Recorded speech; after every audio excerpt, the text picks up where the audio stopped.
Good morning, Rabotai. Welcome to Breakfast in the Class. Breakfast in the Class today is dedicated first and foremost in honor of the week-long birthday tour of Haron Shochet. Hazaku Baruch. Congratulations. Many, many happy returns. We should be zochet to see. Be'ezrat Hashem, banim u'banot, oskim b'Torah mitzvot, children and grandchildren succeeding in everything that they do in the merit of your great sacrifice to the Bet Knesset. My friends, Breakfast in the Class is also dedicated for the continued health of Rabbi Chana Farchi, Chana Batzema Fega, and for the Refuah Shlema of Rabbi Eli Abadi, Eliyahu Shumim Mazal Fortuné. Happy birthday to you. Happy birthday. Happy birthday.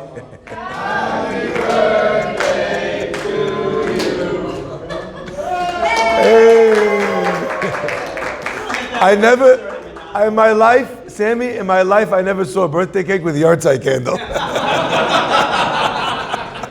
My friends in the 6:30. Arichut yamim v'shanim. Inshallah. Okay, let's go. Finally, the week of Kobru, sponsored by David E. Ash in honor of you and your unwavering commitment to doing good for the state of Israel and for others around you during these challenging times today and every day. It's a very long dedication. We wanted to print it on a t-shirt like some of our other merch, but we were unable to do so, so this is only available in a nightgown. Okay, my friends, there's a beautiful idea that is expressed in this week's parasha that I want to share with you. You know, the power of a mitzvah is not just in the moment that the mitzvah gets done. But mitzvot have a tremendously long life. Going back to yahrzeit candles for a second, right? You have a candle that lasts 2 seconds. You have a candle that lasts, 10, 20 minutes. Those candles that they give you for Chanukah, the colorful ones, you should just know, just going to throw this out there. Many people use these candles for Chanukah and they do not fulfill the mitzvah. Why? Because when you light the candle needs to be able to burn for a half hour. And those candles, especially when you use the metal menorah, it's like reflective of the heat. In 10 seconds, you have a pool of wax over there, all over your windowsill, right? So those candles, you have to be very careful. You're making a bracha levatala, and you're not fulfilling the mitzvah if they don't last long enough. Not all colored candles are created equally, so just do a test run before you actually light them to see how long they burn in your windowsill. Now, my friends, I just want to share that just like you have candles that burn for 10 minutes, 20 minutes, a half hour, then you have, I remember seeing once, there's a candle that burns for 7 days straight. The one that they have in the Bet Avel, in the glass, it's like tall, high. It could burn, what's it called, for a week straight. The Torah tells us that the mitzvot that a person do, right, ner mitzvah, that a mitzvah is like a candle, the Torah and Torah is like a flame, is like a fire.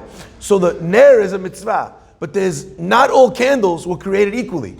Sometimes you have a mitzvah that a person, they do in the moment, and sometimes you have a mitzvah that snowballs and actually has an impact for a very, very, very long time.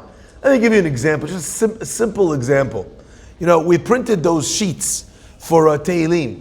For when we say the Tehillim every day, after Avinu Malkenu in the morning for the soldiers, for the situation to improve in Eretz Israel, we should be zochet to bring them home now. My friends, having said all of that, I think it's very important to focus on this idea and realize that you could do a mitzvah and print a sheet like that, and you know what happens? By the next day, no one can find the sheet. Everyone is saying the first 2 Tehillim that they know very well. Comes maski, right?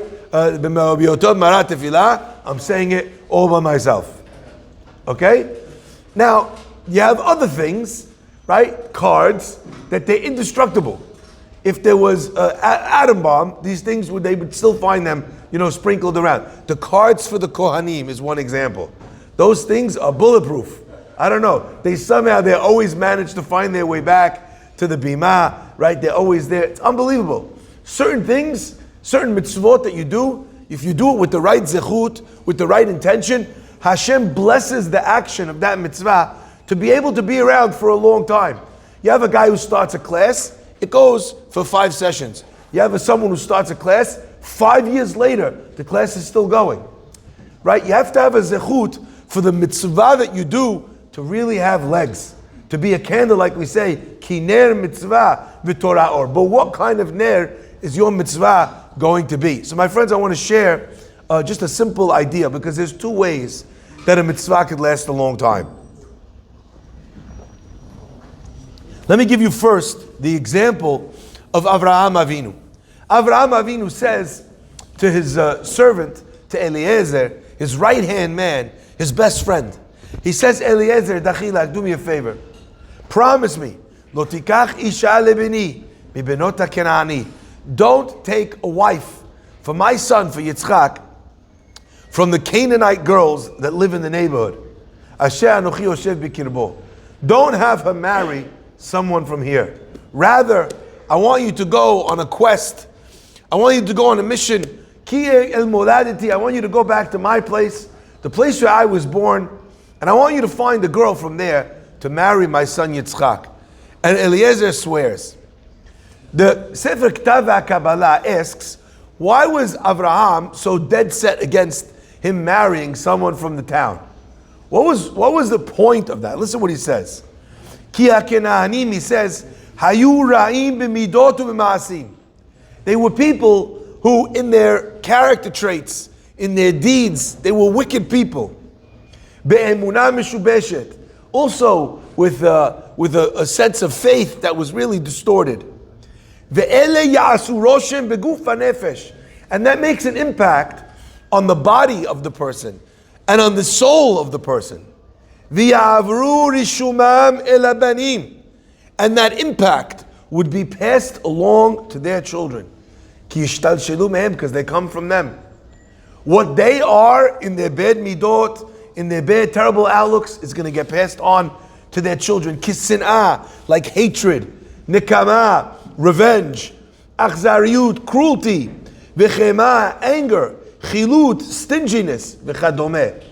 Abraham said, I don't want that to be present in my daughter-in-law. I don't want that to be part of the Jewish story.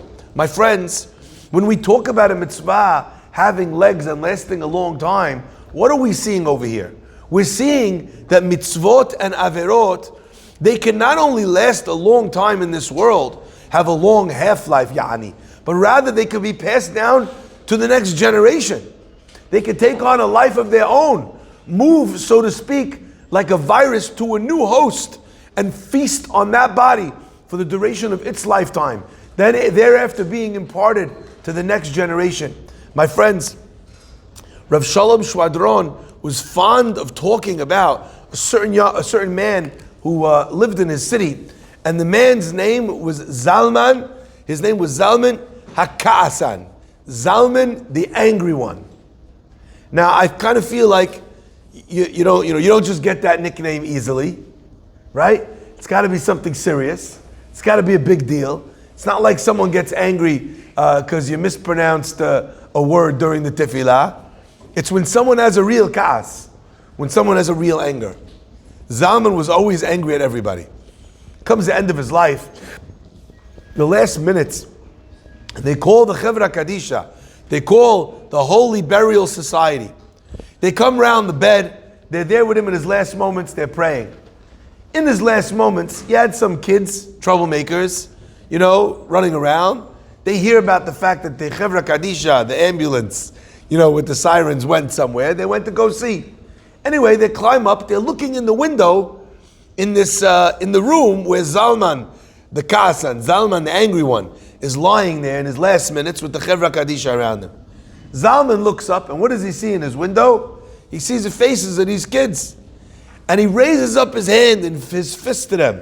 And he starts screaming at them. Histalkumika, get out of here! And the last words that left Zalman's lips in the final minutes of his life was, Histalkumika, and get out of here. His anger consumed him, devoured him to such a point that it was with him and it haunted him until literally the moment that he passed from this world. My friends, midot do not go away by themselves. I want you to imagine a person who has in his house a problem with mice. Could you imagine himself saying, listen, I know I have mice here. I know I have a mice infestation. But you know what? I kind of feel like eventually they'll get bored of my house. That's never happening. If you're living there, if it's warm in your house, if there's food in your house, what happens? Chalas. It's a free buffet. They're not ever leaving these guys, right? The only way to get the mice out of that apartment is going to be to change. Sorry? Yeah. He's giving a cat. Okay, right? Fantastic. Now you have bloody mice all over, torn apart in your house. But you're okay. And you don't have to pay for kitty food, but it's said there. But my friends, do you understand? By the way, that was Israel's response. Israel's response to the mice problem was to bring in cats. Now there's cats everywhere in Israel.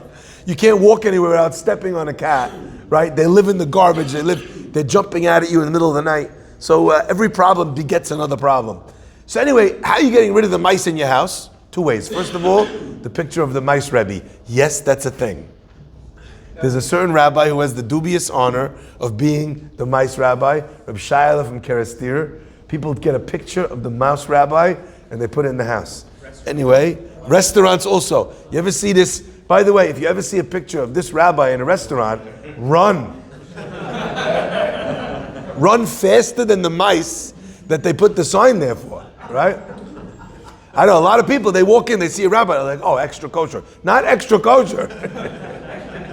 Right? All right? Anyway, so what's it called? So how are you getting rid of the mice? It's very simple. You have to make sure that the food gets put away. Tupperware, there is no access. You have to make sure that you're plugging up every hole. Unless you're changing something, the problem is going to stay. My friends, when it comes to bad midot, you can't outlast a bad midah. Impossible. My friends, you can't marry out of a bad midah. A lot of single people feel like, you know what, I'll just get married. When they get married, you just take that bad midah into the marriage.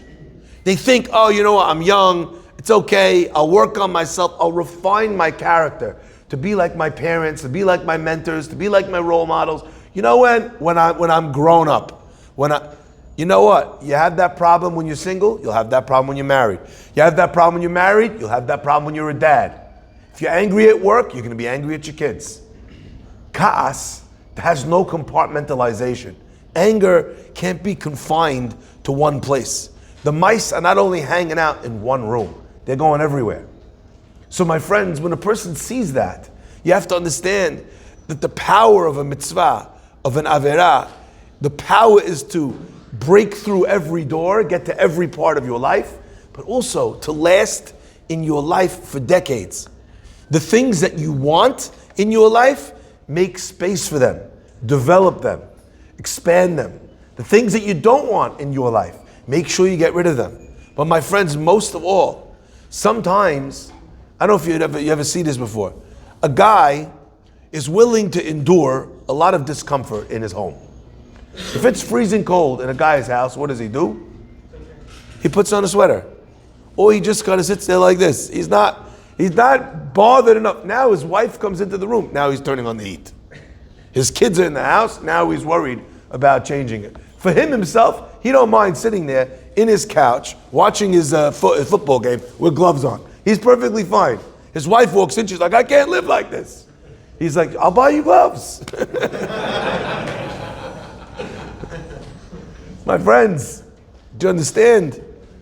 Yeah, a lot of times you don't do something for yourself because you don't have rachmanut on yourself. But you have rachmanut at least on your wife. You have rachmanut at least on your kids. My friends, you have a bad character trait.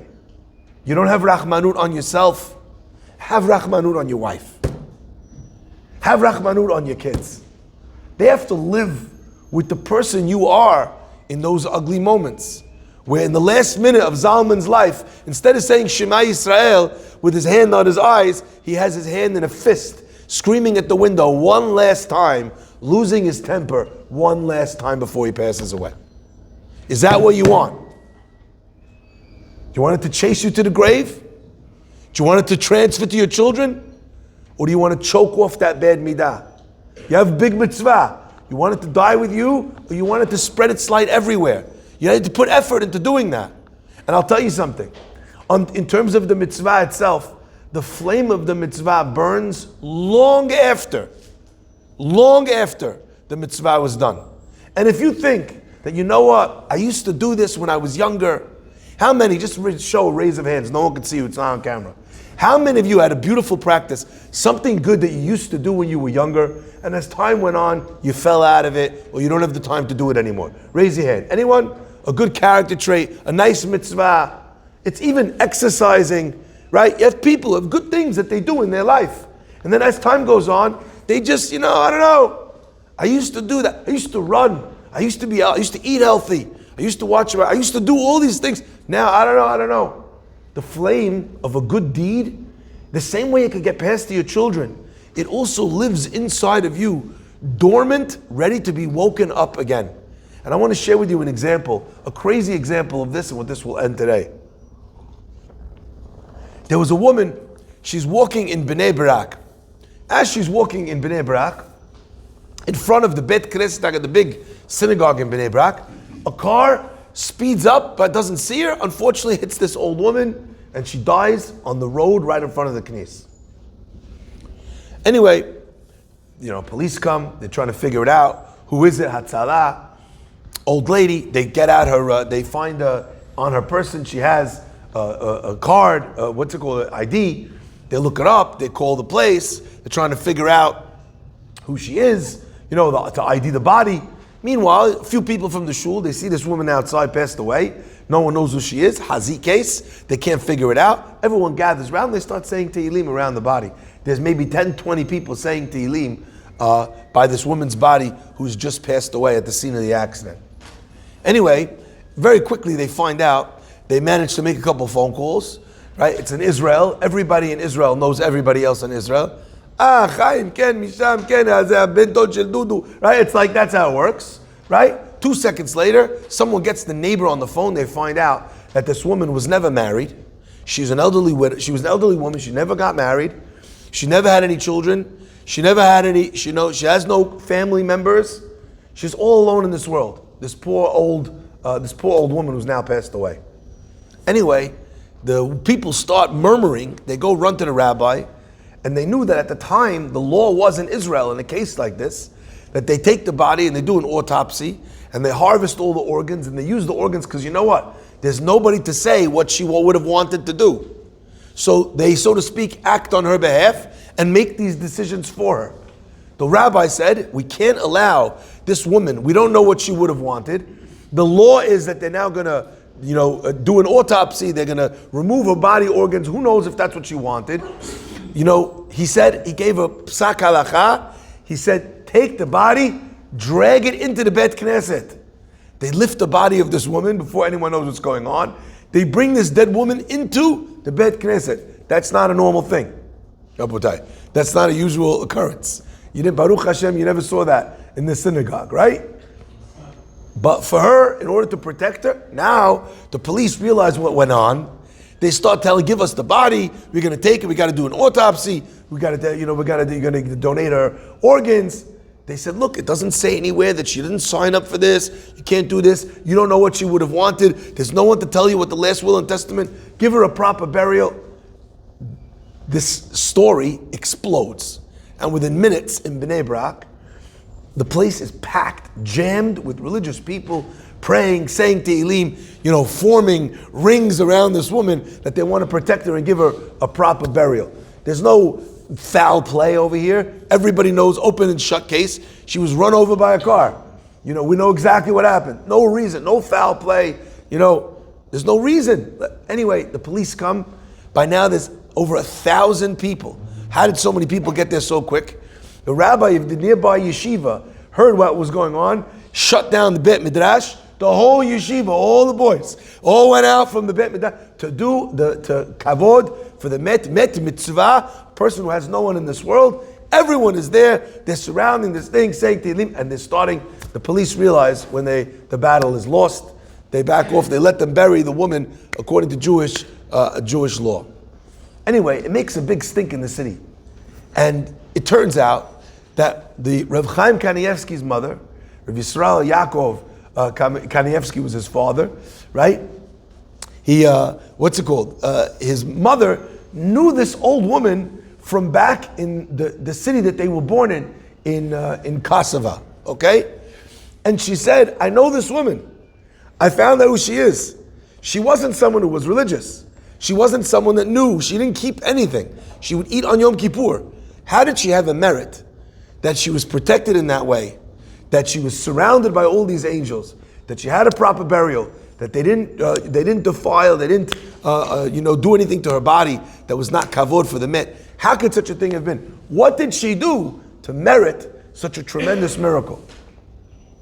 Anyway, they asked around until finally there was an old timer in the community who also knew the woman. And suddenly the mystery was unraveled. Why? Because this woman, during the war in the ghetto, took it upon herself that whenever somebody died in the ghetto under the Nazis, she would risk her life to take the body, bring it to the cemetery, and bury the body herself. 50 years had passed since that time. But when it came time for her to pass away, she didn't pass away where she lived. She lived in Chulon. What was she doing in Bnei Brak? Buying tzitzit? Like what is she here for? A non-religious woman, what does she have in Bnei Brak? She has no family here. But HaKadosh Baruch Hu arranged that where does she pass away? Right outside of the Bet Knesset HaGadol. Right opposite a yeshiva. So in seconds, a 1,000-person funeral could be mobilized to pay back the mitzvah that she had done so many decades before. My friends, when you do a mitzvah, it's not just something that you send out. It's a living, breathing thing. And the mitzvot that we do, even in our younger years, they live with us. They stay with us. The great tzaddikim of old, when something would happen to a person, that was how they would respond. A person would have a great miracle, and they would ask, B'mai zachyan. We find it in the Gemara. Someone lived to an old age, a miracle happened. What would the rabbis ask? B'mai zachyan. What did you do to merit this? And many times the person would say, when I was a young man, there was an elderly person, they were about to pass away from hunger. I ran upstairs, I made them a meal, I saved their life. I never told anyone about it till now, Rabbi. You see from the Gemara's answers on things like this, from these stories with the Gedolim, that a deed that you do so many years before is still alive and burning. And my friends, with a little bit of fanning, we could take those mitzvot that we've done at least once, twice, 3 times, and turn them into something that becomes a part of our life, that becomes a part of what we do, a part of who we are. And not only that, but when the time comes, and Be'ezrat Hashem, we build families and have children, it gets passed on to those children. It continues in this world forever and ever. Hashem should bless us that, like the Avot, planted midot in us that are still existing, that still influence the world. We should be zocheh ourselves also to become Avot in this magnificent way. My friends, I want to dedicate today our class to a dear friend of mine whose name was Binyamin Shmuel Edelstone. This young man, he was with me in the kollel. We're the same age. We studied together. And from one day to the next, he unfortunately got an infection. And he passed away, leaving 5 children behind him. The children, I saw the Levaya yesterday, the live hookup of the Levaya. And the children spoke so beautifully about their father. And one of the things that they talked about, both of the children mentioned, they said, greater than any speech that we could give. It's made such an impact on me. The greatest hesped, they said, is not anything that we will say. It's not any speech that we will make. It's the way we will live our lives, to be able to embody the greatness of what Abba showed us, what our father showed us how to do and how to be and how to exist. He was a very special man, a man who never complained, one of the most genuine people I've ever met. Unbelievable midat ha'emet. Really something extraordinary. A person who you never saw him without a smile on his face. I can't tell you, I studied with this guy in kollel for years. It's not like you met a guy one time and he was happy in an elevator. To see a person day in and day out, you get to see if something's getting to him. He had health issues from the time he was a child of 4 years old. I never knew about it until now. I saw him every day. It didn't ever came up, my friends. Do you understand? The greatest hesped is the fact that his children are living the life that they saw their father lead. My friends, this ability that we have to be able to have a mitzvah and have that mitzvah exist in perpetuity, forever, even after we're gone, is something that is so special. And my friends, that's what our Chachamim tell us, that if a person has children, then those are called his children. But if a person does not have children, or if a person is a tzaddik, you know what's called their children? Their mitzvot are called their children. Why? Because just as a child can outlast you and can be the measure of your impact in this world, so too the mitzvot that you do could outlive you and become the measure of the impact that you have left on this world. What a beautiful thing to be able to try and think to ourselves. And to hear the way they spoke about him, I thought to myself, wow. You don't think all the time, you don't think that you should be jealous of a person that passed away. But you hear a person, they speak that way about, therefore I said, I wish that one day, after 120, that your kids could say the same thing about you. That people could speak about the way you lived your life in that way. Because that will have meant that the life that you lived and the choices that you made really mattered. Baruch Adonai le'olam, amen v'amen. Teh nishmato tzura b'tzura chaim. Rabbi Chananya ben Akasha